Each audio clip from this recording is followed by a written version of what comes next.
Halo, kita kali ini akan belajar tentang B-Contractor. Pada studi kasus kita kali ini mengambil studi kasus proyek perumahan. Adapun objek capaian dengan menggunakan B-Contractor ini adalah merancang rencana anggaran belanja atau RAB, membuat budgeting, membuat quotation, mengetahui realisasi material berbanding dengan RAB dan budgeting, mengetahui HPP setiap proyek, mengetahui daftar progres setiap proyek, mengetahui pemakaian material pada setiap proyek, mengontrol stok bahan atau tugas seorang PPIC, Production Planning Inventory Control. Sebagai acuan membuat PO dalam usaha kontraktor pada umumnya terdapat beberapa proses bagi berikut. Contohnya, untuk studi kasus proyek perumahan dimulai dari membuat rancangan anggaran belanja atau RAB yang di dalamnya berisikan material yang akan digunakan, man hour, estimasi pengerjaan. Hal ini berpengaruh pada man hour yang disediakan. Selanjutnya, budgeting. Pada proses ini, mengedepankan pengalaman si kontraktor terhadap histori proyek sebelumnya dengan cakupan pekerjaan, tahapan memulai proyek yang serupa dengan yang akan dikerjakan. Setelah itu, membuat quotation. Pada tahap ini adalah yang paling krusial, karena jangan sampai salah hitung. Yang maunya untung jadi malah untung. Karena proses berikutnya adalah membuat PO sesuai quotation dan lakukan penerimaan pembayaran sebagai down payment sesuai kesepakatan sebelumnya. Selanjutnya, PPIC memastikan stok material dan suplai ke setiap proyek lancar dan menghindari pengiriman double. Berikutnya yaitu realisasi. Pada tahap ini adalah jumlah material yang benar-benar dialokasikan untuk proyek tersebut. Setelah itu, tim akan melakukan update progres setiap harinya agar menyesuaikan estimasi yang telah dirancang. Pada tahap selanjutnya adalah melakukan penagihan pada capaian progres tertentu yang disepakati untuk melakukan pembayaran. Maka tahap terakhir adalah evaluasi profit pada tiap proyek. Langsung saja kita setup demo DB seperti apa. Kita mulai dari membuat master item terlebih dahulu. Untuk master item, kita biarkan untuk kode itemnya secara otomatis. Membuat nama item semen, kita juga buatkan grupnya. Enter terlebih dahulu, baru kita lakukan klik save. Setelah kita buat, kita pilih yang grup kita buat sebelumnya. Jenisnya menggunakan barang jadi. Satuan, kita multisatuan hingga 3 level. Satuan pertama kita menggunakan kilo dan satuan kedua adalah sak. Satu sak sama dengan 50 kilo. Satuan pembelian dan penjualan juga kita bisa settingkan di sini. Untuk pembelian, ini opsi untuk jenis item menggunakan pajak atau tidak. Selanjutnya untuk stok, kita bisa buatkan stok buffer.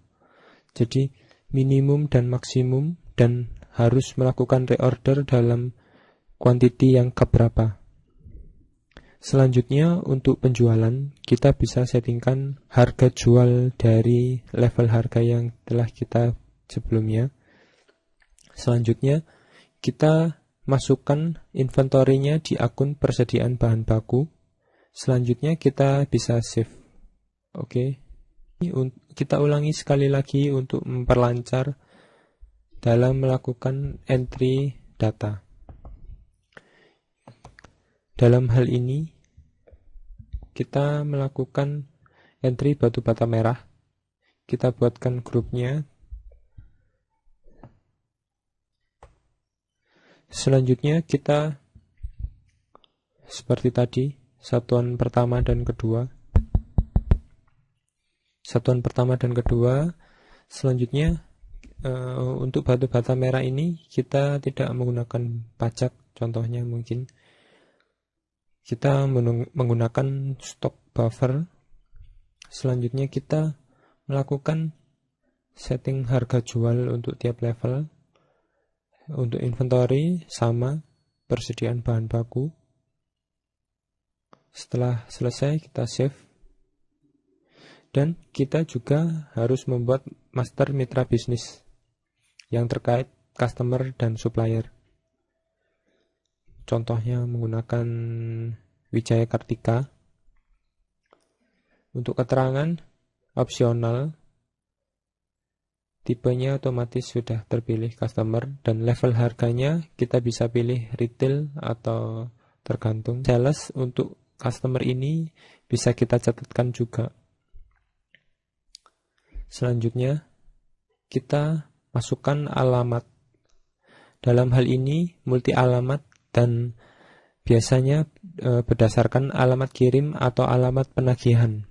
Dalam hal ini kita contohkan kantor. Jadi mungkin bisa langsung bersifat sebagai penagihan dan pengiriman. Mungkin alamat pengiriman dan alamat penagihan berbeda lokasi. Seperti ini, kita bisa centang untuk setiap fungsinya. Untuk selanjutnya kita membuat pencatatan kontak person untuk customer kita yang berkaitan untuk memastikan kelancaran atas transaksi yang kita lakukan. Contohnya mungkin bagian admin. Kita bisa masukkan nomor handphone atau yang dibutuhkan nama kontak, telepon atau nomor handphone. Selebihnya opsional.